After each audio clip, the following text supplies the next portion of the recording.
You're very welcome, everyone. Thanks a million for joining us. This is July's In the Veg Patch session, and myself and Richard are delighted to see so many people coming in. We've also got a ton of questions, Richard. I don't know if you saw the list that Susanna sent on, but the quick ones, yeah. About 30 questions. So we're gonna leave them till the end, and I think start with a couple of our topics. And maybe spend 10 minutes on tomatoes and then 15 minutes on pests and pest control, and then we'll move into leave about 20 minutes for questions, I think, and we'll try and get through as many of the ones that people have sent in. And obviously, please do add them into the chat as well. If you have any other questions, we'll try and get to them too. So really busy session today, Richard, which is great. Well, I've just had a coffee anyway. Good man. Good man. All right, so let's kick off. Just maybe how's the month been? The last month, like in Grow HQ, how's the garden looking, and what's it been like for you? Garden's looking a little jaded. It looks a little bit like September garden at the moment. Not trying to put people off from coming because it's still producing an awful lot. But it's been an awkward season. Started off very hot. Started off very damp and cool, then very hot and dry. And now there's more rain than I'd actually want, and so the plants are looking a little bit fed up with it. But we're producing a lot, but it takes a little bit of effort to get everything out this season. Yeah, and I found the same in my veg patch at home. It's been a very tricky year, and same thing. It feels like an autumn garden rather than a summer garden. But anyhow. We're going to focus on tomatoes for today. They're one of my favorite things to grow, and I'm lucky I can be generally guided by your timeframes in Grow HQ. When you plant out yours, when you sow yours, I sow mine, and so on. So I grow around. Started with sort of a handful of plants like most people, and now have a big tunnel with 80 tomato plants or something like that. So it goes to show you how out of control this can all get for you.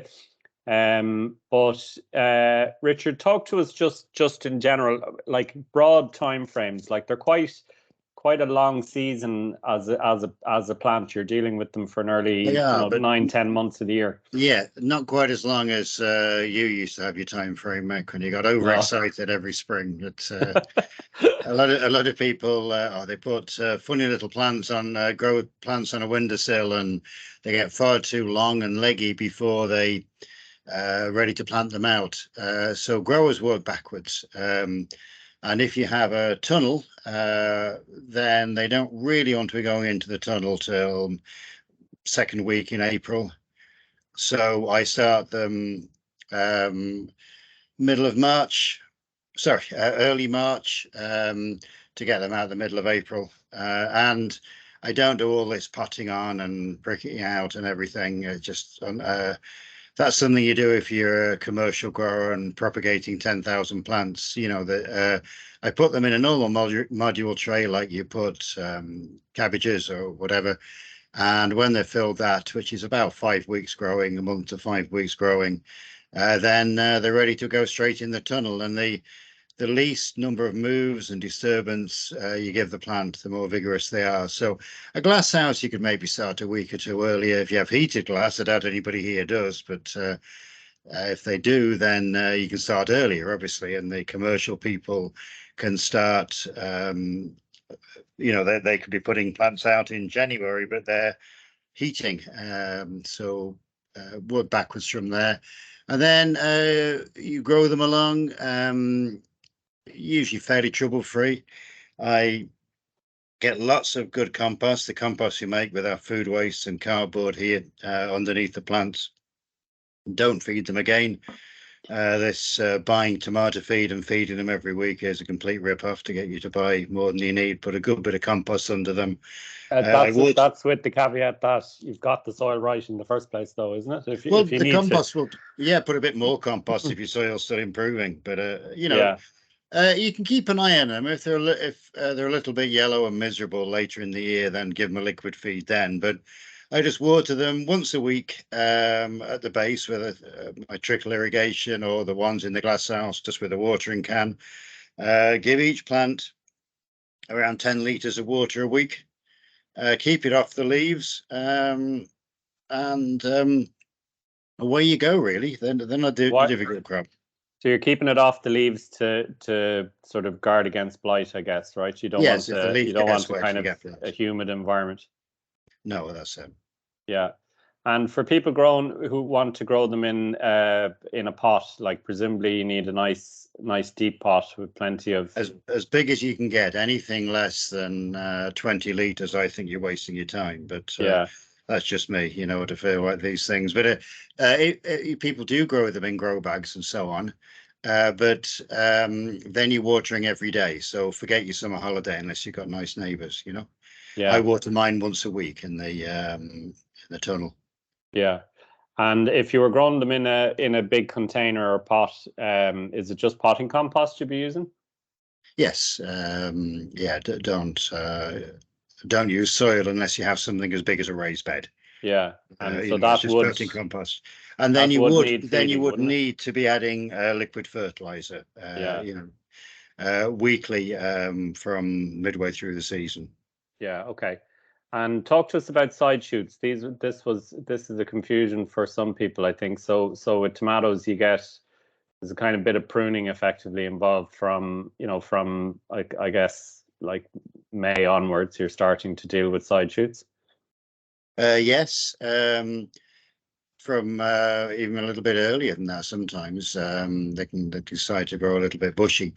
First thing is to make sure you have a cordon or standard variety. That's the variety you grow up a stem. You probably noticed Mick had put a couple of bush varieties in odd places in Grow HQ. The chef brought them from France, the seed, a couple of varieties he seems to want. So make sure that you're not trying to prune a bush variety, because they want to grow all the side shoots. But the cordon varieties would be the more common ones, wouldn't they? Like bush. They would, and they're called indeterminate. Right. Which is one of those confusing terms. I'm not trying to confuse anybody. That's just often what it says in the seed catalogues, Yeah. But they grow up, and you grow them up one stem. Otherwise, they get horrible mess and get blight, and you don't know what you're doing. They want to grow a bush, but you want to stop them. So every where the leaf meets the stem, called the node, they send out a little shoot, and you just nip that off. Yeah. So you've got your stem going up that way, and your leaf yes. Shoots coming out, and then it forms in there in the angle between the two. That's right. And you snap it out. And you keep doing that through the season till August, and then some gardening books say a strange thing, that when you've got to 5 trusses, that's a collection of fruit, where the flowers become the fruit, a truss, that you should take the top out and stop them growing anymore. It's more the time of year that's important. So sometime in mid-August, you nip the top out. The reason being that any flowers that come after that are not going to be able to form fruit. Yeah. So not going to have time in our climate. And you can keep producing fruit. Well, when I used to have a market stall, it was a little bit of a point of honor to have some tomatoes for the first week of December on the stall. They tasted awful, but it was just you competing with other stall holders to look like you knew what you were doing. But we don't tend to trickle them out like that here. Chef takes all the green ones, anything that hasn't ripened by late October. He tends to take them, and 1 or 2 kilos a week's no good for him. He wants, well, today I've taken about 30 kilos down. That's what he wants So, but you can trickle them on later on into the early winter if you want to. Yeah. Okay. And so at that point, we're pulling out the plants. Then say end of October or mid-November. Well, we missed an important bit there. Stop watering end of August. Yeah. I never water tomatoes after August, and I'm de-leafing vigorously. I'm removing all the leaves up the stem, which you start doing in June. I'm about a third of the way up the stem now. Wow. And by Presumably that's a fine line between. So deleafing is to encourage flow of air around it and That's right, and get it light onto the fruit and and light ripening, onto the fruit. also it makes it easier to pick them. Because you don't employ any staff for me, I have to run around picking them all myself, make it as efficient as possible. So There's plenty of staff in there the last time I looked, Richard. But anyway, what about? So sorry, I was going to say it's a balance presumably between you want to deleaf to achieve that stuff, but if you deleaf too much, the plants would just die, would it? Well, yeah, well, wouldn't die, but it wouldn't be very healthy. I go up, I suppose I'm trying to think precisely what I do because I just do it by instinct now, but go up to where the fruit is ripening. So, the fruit ripens on the truss, and make sure that where the fruit's ripening is not in the shade. So you've taken the leaves off there. So that means about a third of the way up the plant now. Yeah. By the end of August, beginning of September, I'll be 2/3 of the way up the plant. Okay. And I just have leaves on the top. So it's going to look all fruit and very little plant at that stage of the year. That sounds like a metaphor, doesn't it? Really, but, So and that's so in end of the season, then you pull the plants out. You taught me something. One very interesting thing you taught me over the years I've known only you, one is that you sometimes you chop up the stems and dig them into the soil as a kind of to feed the soil for next year. You wouldn't do that every year though, right? I've stopped doing it now. The reason being is extra work. But I did it when I was still developing the composting system here, and the soil was very low in organic matter. Probably said on these sessions before, organic matter in the soil is the secret to successful growing, really. So I was chopping the stems up and digging them in, but it's a lot more work. And now I've got lots and lots of lovely worm compost. I take it off and throw it on the compost area, not on the compost that goes out on the ornamentals and so on. Yeah. Okay. So that's tomatoes. If anyone has any specific tomatoey questions, maybe throw them in the chat there, and we'll try and get to them. But just maybe a word on some favorite varieties. Certainly my favorite one, I think, is the Sun Gold variety, which I think we've mentioned here before, which is an excellent little orangey yellow cherry tomatoes, fantastic flavor. Have you any? And I do love a good beefsteak tomato as well, just like slices of beefsteak tomato and put your poached egg underneath it or whatever, very good as well.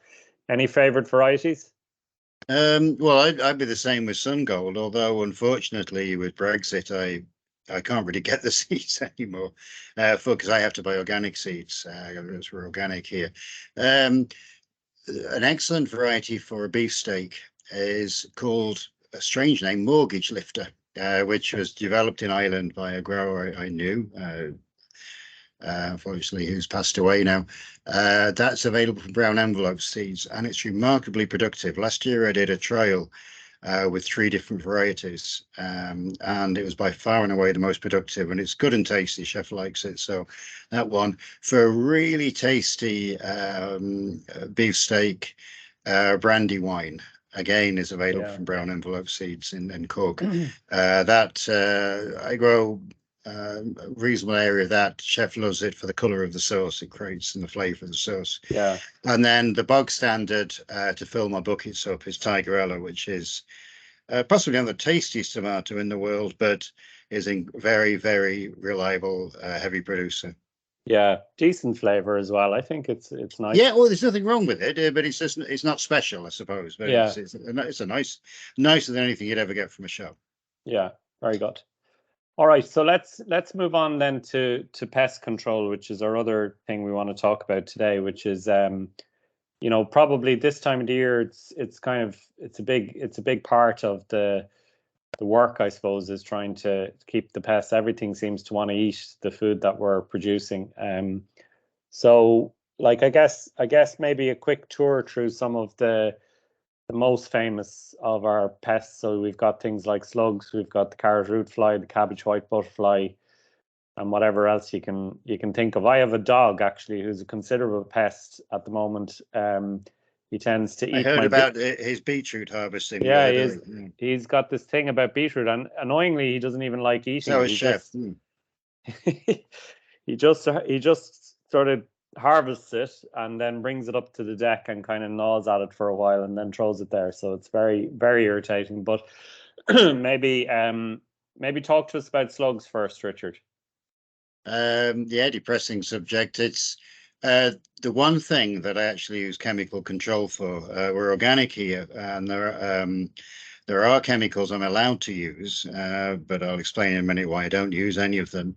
The one thing I do use is the iron phosphate slug pellets. They're nowhere near as effective as the metaldehyde ones, which I think are going to be outlawed by garden growers. They should be. They go right through the food chain. I've heard stories of dogs dying from eating them. Maybe that's the answer to your kill two creatures with one stone, as it were. Yeah, no, I don't mind them eating a few beetroot. I definitely don't want to kill them. No. So don't use metalhalide slug pellets then. No. No, they're very nasty and they go through the food chain. You know, the slugs eat them and then the thrushes eat them and they can die. So certainly wouldn't do that. But the iron phosphate ones, various trade names like Ferromol and I think what is it there? Sluggo is the trade name of the one I got at the moment. And they're not as effective, but they will do some clearing for you. But that's not enough. So you have to do various other things to control slugs. Mowing the grass around your garden, particularly late on a damp evening in May or June, around your veg patch will clear a lot of slugs when they're out and about on a damp evening. Set the mower low and you turn slugs into compost. You can use seaweed. Dried seaweed is quite discouraging for them. I wouldn't recommend using salt because salt is quite damaging to soil. They don't like it, but the seaweed is salty enough to keep them off until there's heavy rain. And feeds the soil as well. Yes, that's right. Putting a plank or something down on the ground, a heavy plank, they'll all go underneath that. And if you clear them off every day, if you're so minded, you can rehome them a long way away in your neighbour's garden or something. Or if you're not, then you can dispatch them, send them to Sluggo Heaven, one way or the other. Beer traps, if you've got a plank down, make sure you lift it up every day and take this, otherwise you're creating a home for them to come and forage every night and go back under. Keep weeds and so on down around the plot, and have a bare area around the edge can all help. I've never seen any evidence, and stuff I was reading, some scientific stuff I was reading the other day would indicate that's the case. This crushed eggshells and so on, I don't think any of it works. I don't know whether the copper wire thing does. That was a craze a few years ago, but I've seen I had a basil plant with copper tape around the plant, and does it discourage them? No, well, I saw a slug crawling over the copper tape. Well, so there we go. So it doesn't work. So yeah, keep it nice and tidy, hand pick them, and where necessary, when you get a damp period, then put some of the slug pellets down. Okay. And you'll still lose. I mean, we lose a bit every year. It's the angel share. Really, you have to imagine slugs as angels. I think we're organic. We have a fabulous biodiversity in the garden with our bumblebees.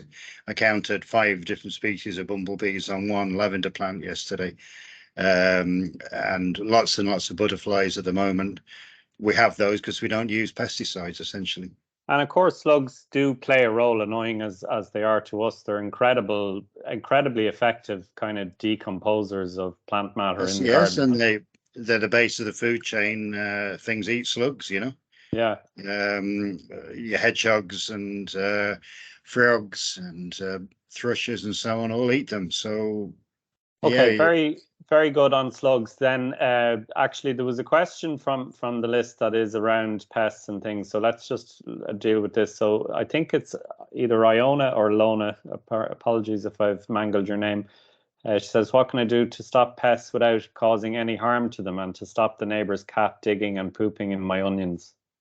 Get some of the net that we use. It's sold under various trade names: Enviromesh, Bionet. It's just a very, very fine weave net, which keeps insects out and keeps cats out. I have some of our neighbours' cats here, which I'm quite happy to see because they will keep vermin away from the garden. But they do decide that a seedbed can be a toilet, so we cover everything with net, Yeah.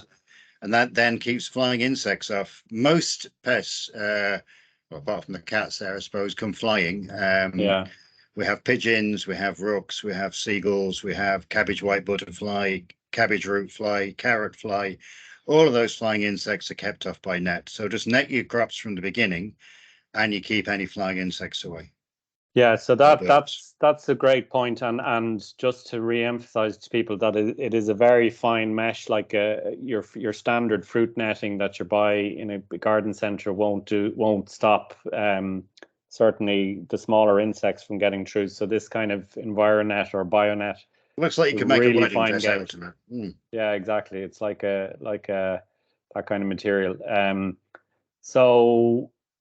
Yeah, so that kind of probably covers the carrot root fly, which is a nasty kind of a pest. I think we talked about last month, so maybe we won't get into that in too much detail. And it lays its eggs at the top on the soil, and so it stops it from doing that. The cabbage white butterfly, as we know, kind of flying around, looks beautiful in the veg patch, but it's laying its eggs on your. Does it do it on all brassicas? Like I know it does cabbage and kale and all that, but it's They're not too bothered about curly kale, though if they're desperate, they will. I've even yeah. seen them on onions as well. Oh, The caterpillars, yeah, only once or twice. But yeah, they really, if there's one thing that people get out of this session, buy some net. Because it just, I've got some lovely cabbage coming on there at the moment. Be ready in about 2 weeks' time, absolutely clean. yeah. And there's an awful lot of very frustrated looking cabbage white butterflies flying round and round them. They can't get in. It's as simple as that, you know. And there's no environmental damage done there. I'm not killing the cabbage white butterflies. They can go and lay eggs on brassicas in the hedgerows and things, you know. No Yeah. problem. The only downside I would say to the net I find is that you're inclined to kind of forget about, the beds a little bit. Well, I am anyway. I'm I sure think you that's don't. probably your age, Mick. You're getting forgetful. um, but I'm inclined to like I lift it off and I'm like, oh my God, it's like overrun with weeds. Like I've forgotten about it for 4 or 5 weeks. I don't really know how to answer that, Mick. I mean, you pay me to remember to take the net off, essentially. Don't Well, you? you're not going to admit to it, even if you have forgotten to take the nets off. Well, I wouldn't, obviously, but I don't. Right. Okay. All right. That's that. Any other? Because you've kind of covered again birds. Same solution. Basically, you've got one solution to this entire debate, which is Well, I'm a simple man, Mick. Yeah, I suppose stepping back one stage from that is that healthy plants are what you need. mm, So there's no point in having an unhealthy plant and then expecting it to be disease and pest free. In that yeah, we start with putting a compost in the soil and having it's not just the right level of nutrients and water retention. That also creates a fabulous, healthy biological and fungal soup, which knocks out the bad guys. And it's fascinating, really, that if you stop putting lots of organic matter out in your tunnel, you get a huge buildup of soil-borne diseases in things like tomatoes. If you keep adding compost all the time every year, then you're creating effectively a positive arms race where you're feeding the good guys, which are keeping the bad guys in check. And going back about 80 years now, my father was employed in nurseries to dig out the soil. This was in the early 50s. In tomato glass houses, because they'd stopped using fertility from the back end of an animal and started using it from a bag. And they didn't realize the impact that would have, which meant that things like fusarium and verticillium disease just ran rampant. And that's when things like peat growing came in. But he would have actually been digging the soil out because the soil became full of disease. It's not that the disease wasn't there previously, it was held in check yes, by vigorous fungi and bacteria. So healthy soil, healthy plants, and then you've got most things covered, and they will grow through things. Make sure you water if they're dry, but have healthy soil that retains water, and water appropriately. Like, don't water the leaves of tomatoes. You'll get blight if you do. Okay. So look after your plants. It's a bit like you don't send your kids out without coats or anything on in the winter, and then treat them with antibiotics to clear up chest infections. You hopefully feed them and keep them warm, and then they don't really get them. So it's the same approach with plants, really. That's a very clever analogy, Richard. I really like that. Right. Will we get into some questions then, or anything else you want to mention on pests?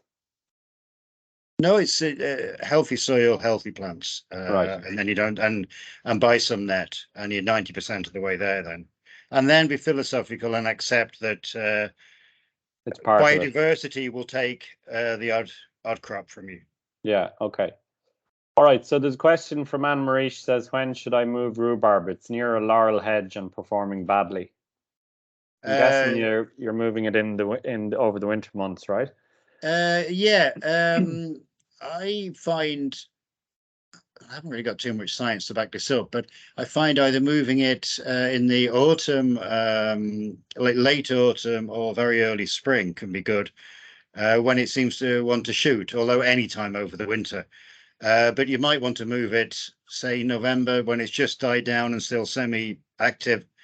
As good a time as any, and make sure laurel hedge is a dreadful place for it to be, because it'll have all the moisture taken out, and it's probably shaded, and all the nutrients. Laurel's very competitive. Yeah. Put it somewhere right out in the sunshine, and a nice damp bit of soil, if you've got any. Okay, great question here from Mairead. She says, "Tips for growing coriander. It keeps bolting on me." It does for me as well.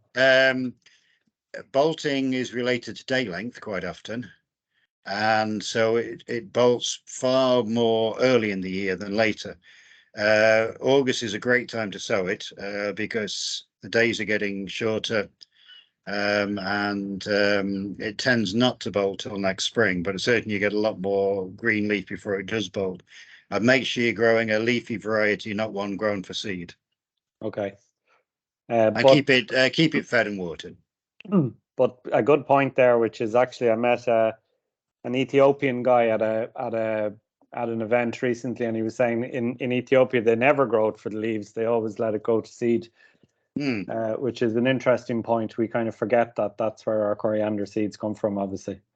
Yeah, chef leaves. I always leave them to go to seed for chef, partly because the flowers are handy for things like hoverflies, but he always uses the seeds sort of green in soups and so on. Okay, so Miriam asked then about blueberry plants, how to make blueberry plants produce. She's obviously got some problems with the plants not producing fruit. Any thoughts on that? Yeah, my late mother had some, and worked out a system for her. I don't know whether it's appropriate for the lady asking the question, but they like hot summers. You want to emulate the climate where they grow well, which is, say, Midwestern America and that sort of thing. So they want cold winters and hot, dry summers. Okay. So what we did with the plants were put them out during the summer, then put them in put them out for the winter, and then put them in the glass house for the summer. If that's so possible. in pots. In a pot, and you use acidic compost. It's sold as ericaceous. Yes. That means for heathers and so on, acidic compost. So if they're in a pot, buy heather compost, ericaceous compost, and put them out in the coldest spot you've got for the winter to try and get some frost on them, which makes it form fruit buds for flowers, and then the hottest spot you've got for the summer. Very good. That's really interesting. Okay, so what else have we got? Honor is talking about seed saving. So she's obviously wanting to do a bit of that. I find like maybe starting with some simple things like tomatoes is a good thing with seed saving, and we just mentioned coriander, I suppose. Isn't that next month's exciting episode? it possibly is, Richard. Good segue there. Thank you. Yeah. So yeah, maybe we'll come back to that next month, Honor. But couple of tips there. Like tomatoes are very easy to save the seed from. Obviously, things like squashes and pumpkins, as long as you're using kind of open pollinated varieties, I suppose would be the key thing to look out for there. But we'll come back to that next month. Christine saying she just made raised beds this month. It's a bit late in the season for growing, but can I grow things going into autumn and winter? There's definitely plenty very she can much, still grow. Yeah. I'm still busy sowing here. The standard salad crops of things like rocket, mizuna, mustard, they can be sown for about another 6 weeks up to the first week in September and produce. Coriander that we just mentioned can go in. You also then have got the overwintered stuff. You can just about get away with sowing some chard to go through the winter. And then if you wait until November, drop some garlic in.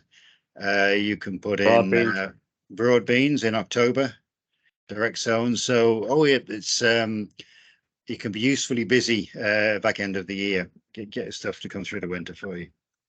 Always nice, I find, to do a couple of rows of I put in some, like the baby turnips, like the Oh yes, sorry, yes, that's something I'll be sowing next week here, and it slipped my mind. Yeah, the white turnips, radishes, yeah, they can all still go in. Yeah, fennel as well. Florence fennel can be done quite late as well, I think, can it? I wouldn't go quite this late with Florence fennel, but you get something. Yeah. Okay. Okay, so Hermione has, can you provide some examples of intercropping and how to manage crop rotation if intercropping? That's a kind of an interesting double layer of questions there. Yeah. Well, that would be intercropping with things in the same family. Yeah. So an obvious thing there would be something which is slow growing and in for the whole season, like purple sprouting broccoli or Brussels sprouts. You could intercrop with fast growing brassicas like radish or rocket or mizuna or mustard. So that would be an obvious one to do there. Or you could have intercropping, which I have quite a complicated rotation here. And in each selection of beds, I will have two different crops grow, two different crop families in the same year. Not quite intercropping, it's more timed cropping. For instance, the bed that has the alliums, that's the onion family, and the legumes, that's the peas and beans. Every bit of land in that bed will have grown two crops in the year, one legume, one allium. The garlic comes out early, followed by French beans. Early peas are followed by late transplanted leeks. So you can do that sort of shifting around as well. And it's an interesting exercise. Sit by the fire in January and plan your beds like that. Okay. We've got 5 minutes left and probably about 15 questions. So we'll do these as rapidly. Be quick as I can, yeah. As rapid as we can. Vegetables to grow in the polytunnel during the autumn and winter. I think we've kind of talked about salads are the big ones, yeah. Salads. Interestingly, I did onions, overwintering onion sets very successfully in the tunnel last year. Planted them in October, I think, and harvested them very early, late April, I'd say, early May, and got a great crop. Yeah. I'm never having overwintered onions again, having brought white rot into the garden 3 years ago with them. So yeah, that's never having onion sets again because of that. Two questions, funnily enough, about fixing glass houses, missing glass panes on glass houses. Not quite sure how we can help with that, but presumably I got a Polish friend in to do it here on site. But, yeah, I don't think we can help with that except for a local tradesperson, maybe, or the greenhouse manufacturer themselves. I would be very wary from a health and safety point of view of if climbing on top of glass or putting any weight on it. You want someone's experience to that sort of, going up onto heights. Yeah. Right? Okay. After harvesting vegetables from the raised beds, should the old roots be removed, and how best to prepare the soil for the next veg rotation? I would leave all as much organic matter in as possible, because you're obviously going to have a rotation, so you're not going to be following it with the same crop. I would just tickle them over. The whole point of a raised bed is you're not walking on it, so you don't need to dig. So I just have a little cultivator. I'll go and get it, actually.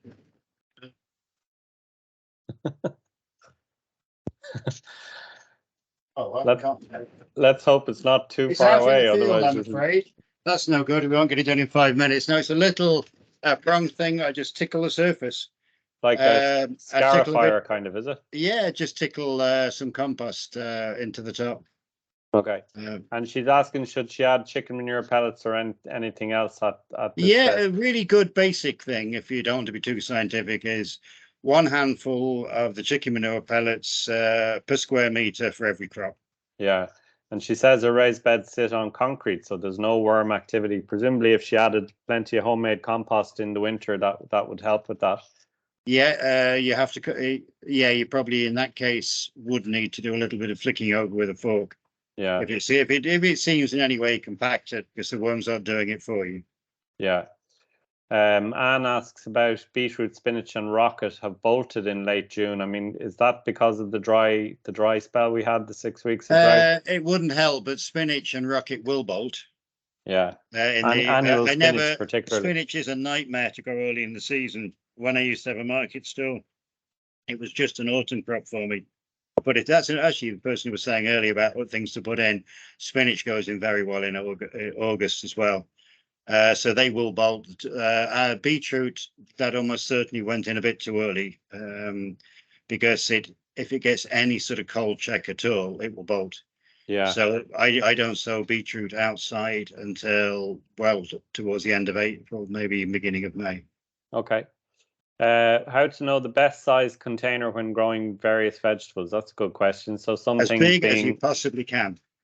Not for all of them, though, right? I mean, if you've got like salad leaves or radishes, you wouldn't. Oh yes, I suppose I have little trays this sort of size, and they're quite handy. I use them for growing salad leaves on our demonstration veranda there. So yeah,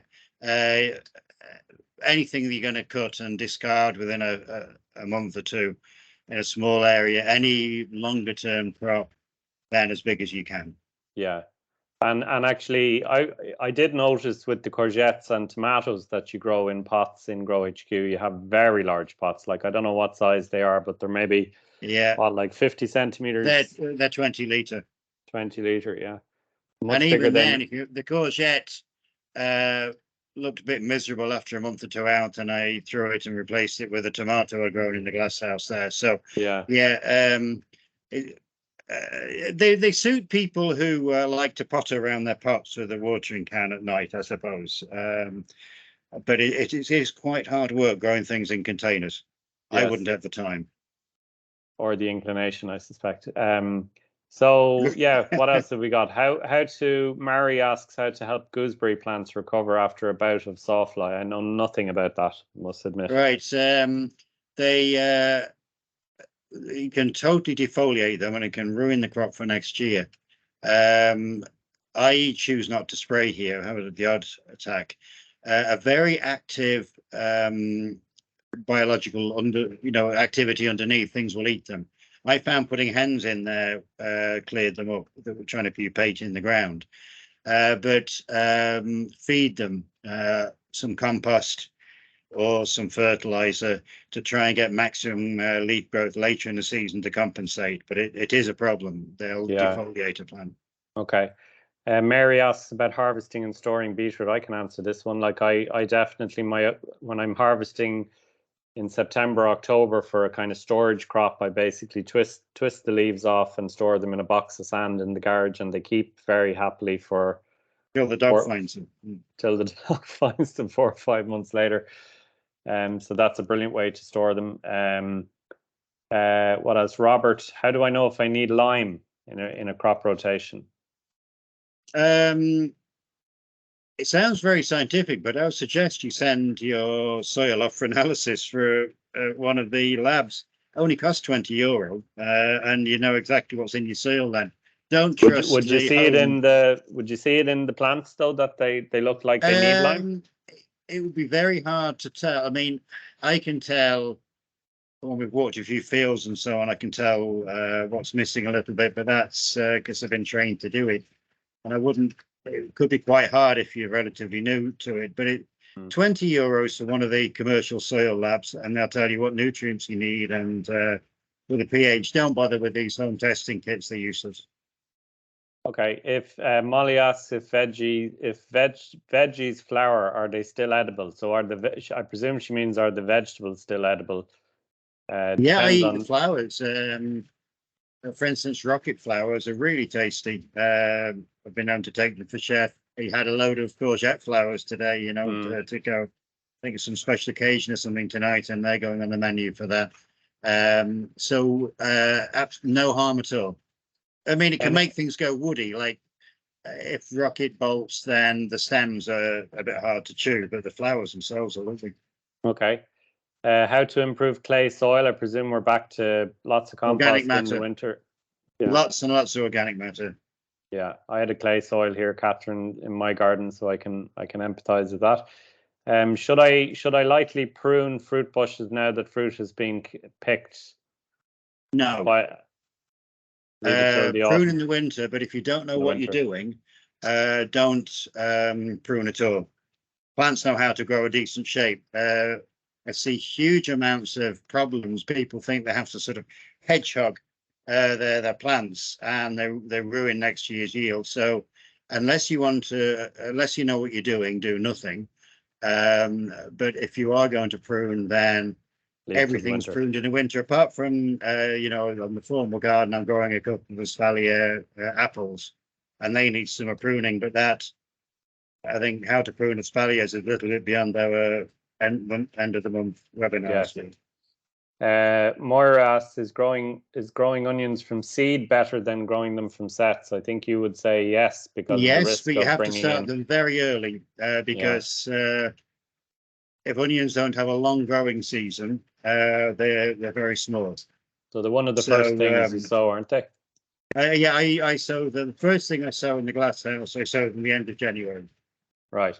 Yeah, that is early. Wow. So if you're not going to start them, you can get away up to about mid-February. But if you're not going to start them, then use sets. Yeah, and she asked about overwintering onions. We talked about that already. I said yes, I did that. I've got a rain shower on my tin roof here, Mick, so you'll have to shout for me to hear you. Yeah, well, we can hear you fine, Richard. Don't worry. How do you know when to harvest garlic? Garlic. Well, whenever you want to eat it. We harvest all of ours green because then you can, from April onwards, we use it. You get much more value. You can use stem and leaves and everything then, and chef pickles it, the whole lot. And then I can get my French beans in afterwards. So you can harvest it then, but if you're going to dry it off, then you pull them up when most of the leaves have started going yellow, but don't leave it till they've all gone yellow because good chance they're going to start rotting if you're not careful. Yeah. Kira says she left her onions in the garden after they bolted and they kept growing. Will they taste okay? You're inclined to get a kind of brown bit in the middle of the onion. The onions, yeah. Sorry, I'm having difficulty hearing with my tin roof. They're probably fairly. They'll have a woody stem in the middle, but you can eat anything that's edible on it. It's still totally edible. You can even eat the seed out if you want. Yeah. Okay. How do you know when potatoes are ready? Alison is asking that. Again, when they're big enough to eat. Yeah. There's a strange common view around that they have to flower first. Flowering and producing tubers are two different things. So if you like a tiny baby potato, dig them up when they're tiny baby potatoes, particularly if it's an early variety. So as soon as you think they're big enough to eat. If you want like a high dry matter potato, like a flowery one, then you need to leave them a bit longer to get that dense floury sort of texture. But dig them up and cook a few and see what they're like, you know. Yeah. Okay. I think that's more or less it. Donna asked about how often to feed plants if they're in a veg trug. I think we covered that you would need to be feeding. In a trug every week with a liquid feed, I think. Yeah, okay. Yeah, and Gillian asking about nets. I think we've covered that extensively. I think that's it, Richard. I think that's pretty much everything. So a huge thanks to everyone who joined in and stayed in for the session. We'll be back next month, and we'll probably post the answers to these questions up on the website as well. So to have a look for that in the resources section. Huge thanks to Richard. You can stay in the shed for the afternoon if it's raining, Richard. Don't bother yourself going outside now. Get wet. I wouldn't like to think you're getting wet, you know.